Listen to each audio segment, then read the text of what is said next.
Hey everyone, and welcome to another deep dive. Today we're taking a look at the emotional roller coaster of pregnancy and motherhood. We're going to be going like way beyond that whole, glowing mama thing you see everywhere. We're exploring the real, Mm. sometimes messy emotional experiences that women face during this incredible transformation.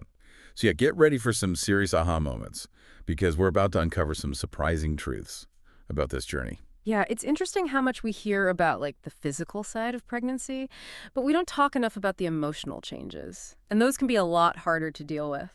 For sure. And actually, let's rewind to the very beginning, even before someone gets pregnant. Think about it for a second. Societal expectations, Yes. the whole biological clock thing and anxieties around fertility, all that can be a ton of stress. Yeah, and we can't forget that a woman's emotional health before pregnancy is a huge factor.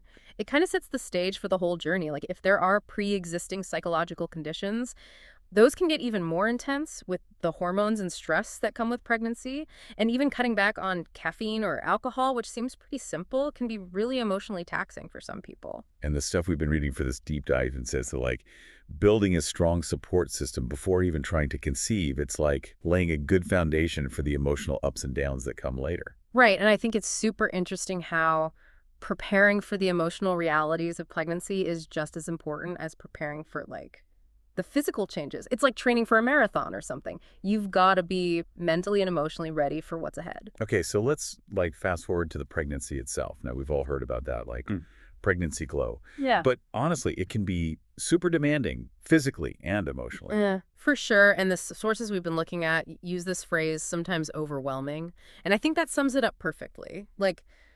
Think about it, rapid weight gain stretch marks, fear of responsibility pressures at work. It all just piles on. And this is where things get kind of crazy.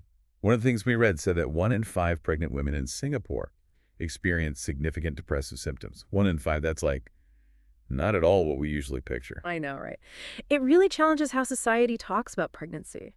We have to admit that this time can be incredibly hard for a lot of women, and we need to be more aware of their emotional needs. It makes you wonder, are there pressures specific to Singapore that could be contributing to that? Oh, absolutely. There's so much pressure on women to be successful in their careers and as mothers, and there's a cultural stigma around mental health issues, so it's even harder for women to ask for help. So it's almost like the expectations clash with the biological realities of pregnancy. Exactly, and that clash can really impact a woman's emotional well-being. Okay, so we've got all these societal pressures and biological changes happening.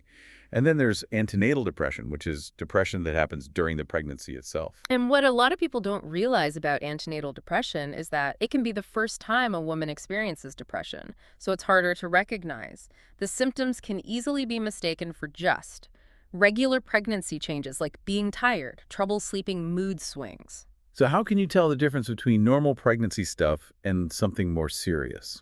We have to look past the physical symptoms and pay attention to the emotions like persistent sadness, losing interest in things you used to enjoy, and negative thought patterns. Those are all red flags. And there's this story in our research about a woman named Agnes, Hmm. and it really shows this. She had these intense mood swings. She wasn't eating, couldn't focus at work, and she had a breech pregnancy and was blaming herself for it. Yeah, her story is so relatable. It shows how stress combined with the hormone changes during pregnancy can basically create the perfect conditions for antenatal depression. And even though she didn't feel suicidal, her symptoms were seriously affecting her everyday life. Exactly, and that's a really important point. Antenatal depression isn't always extreme, but even if the symptoms don't seem that bad, they can still have a huge impact on how a woman feels and functions. It's a reminder that getting support and professional help is so important, even if the symptoms don't seem super intense. Absolutely. Early intervention is key for both the mother and her baby. Hmm. And then comes the after part. When everyone has such high expectations, the focus is all on the baby. And a lot of times the mother's needs get completely ignored. Right. It's like society expects women to just instantly become moms with Mm. no problems at all. Exactly. And that gap between what people expect and what's really happening can be super stressful for new mothers. Like you're dealing with the demands of a newborn, you're not sleeping, plus all the hormone changes. It can be totally overwhelming. And the research we looked at actually outlines 3 different postnatal syndromes: postnatal blues, postnatal depression, and then postnatal psychosis. It's interesting how they all have different levels of severity and their own unique challenges. So let's start with postnatal blues, which is the most common one. It affects a lot of new moms. It usually shows up within the first week after giving birth. And it's basically a roller coaster of emotions, like crying a lot, being irritable, mood swings, all that. So with postnatal blues, it's more about just dealing with those initial emotional ups and downs and knowing that those feelings are totally normal. Exactly. It's often seen as a natural response to the huge hormonal shifts after childbirth. For most women, those feelings go away within a couple of weeks. But if they stick around or get worse, it's important to talk to a doctor to make sure it's not something more serious, like postnatal depression. Which brings us to postnatal depression. It affects fewer women, but it can have really long-lasting effects if it's not treated. The research shows that this is where the sadness, anxiety, and exhaustion just don't go away. And a lot of times it comes with negative thoughts about the baby or even about being a mother. It's really sad because postnatal depression can take away the joy of being a mom and make it hard to bond with the baby. One of the stories in our research is about a woman named Nancy. She got postnatal depression a few months after having her baby. She was feeling resentful and frustrated towards her baby, even though she'd always wanted to be a mom. Her story just shows that postnatal depression can happen to anyone, no matter how much you wanted to have a baby. It's not a sign of weakness, it's a medical condition. And it's important to understand that and get support. And luckily, Nancy's husband noticed that she wasn't acting like herself, and he encouraged her to get professional help. It shows how important it is to have a supportive partner who can see the signs and help the mom get the care she needs. And speaking of support, let's talk about treatment. Our research makes it clear that there are effective treatments for all three of these postnatal syndromes. For postnatal blues, just having support and reassurance from loved ones is often enough. But for postnatal depression, therapy and medication can be really important for getting better. The research mentions that talk therapy is really helpful, especially for women who don't want to take medication or who have milder forms of depression. Can you talk a bit more about some of the types of therapy that are used? Sure, so there's interpersonal therapy, which focuses on making relationships stronger, and cognitive behavioral therapy, which helps people change negative thought patterns. Both of these can give women really useful tools to deal with the emotional challenges of motherhood. And what about medication? I know a lot of women, especially those who are breastfeeding, are worried about taking antidepressants. I understand that concern, and it's super important for women to talk openly with their doctors about the risks and benefits. The good news is that there are some medications that are safe to take while breastfeeding. It's all about finding the best treatment plan for each woman's individual needs and situation. So there are a lot of different treatment options from therapy to medication that can be tailored to each person.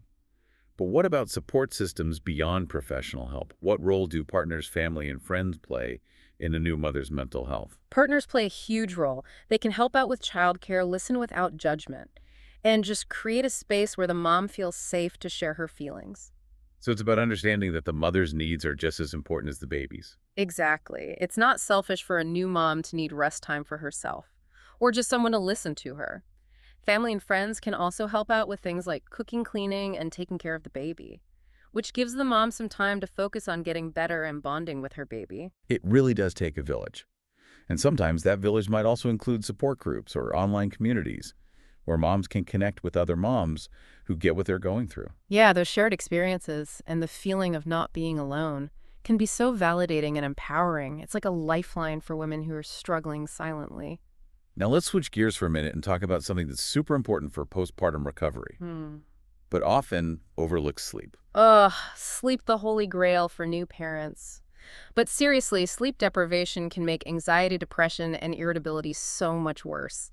It's like throwing gasoline on a fire. The research really emphasizes how important it is to prioritize sleep whenever possible, for both physical and emotional recovery. Definitely, this might mean asking someone to help with nighttime feedings, taking naps when the baby naps, and trying to create a regular sleep schedule.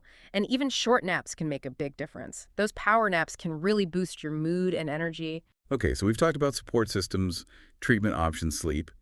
But what about self-care? How can new moms find time for themselves when they're so busy taking care of a newborn? Self-care isn't a luxury, it's a necessity, especially after having a baby. It's about those little things that make you feel good mentally, physically, and emotionally. The research suggests doing activities that bring you joy and relaxation, like taking a bath, reading, listening to music, or just getting some fresh air. Even a 10-minute walk can make a difference. And self-care doesn't have to be fancy or take a long time.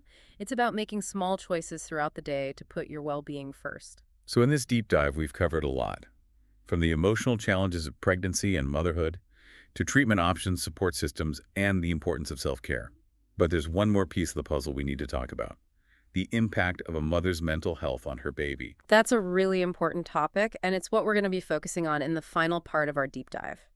We'll look at the strong connection between a mother's emotional well-being and how her baby develops, and how early intervention and support can make a huge difference for both of them. Stay tuned. Okay, so welcome back to our deep dive into the emotional world of pregnancy and motherhood.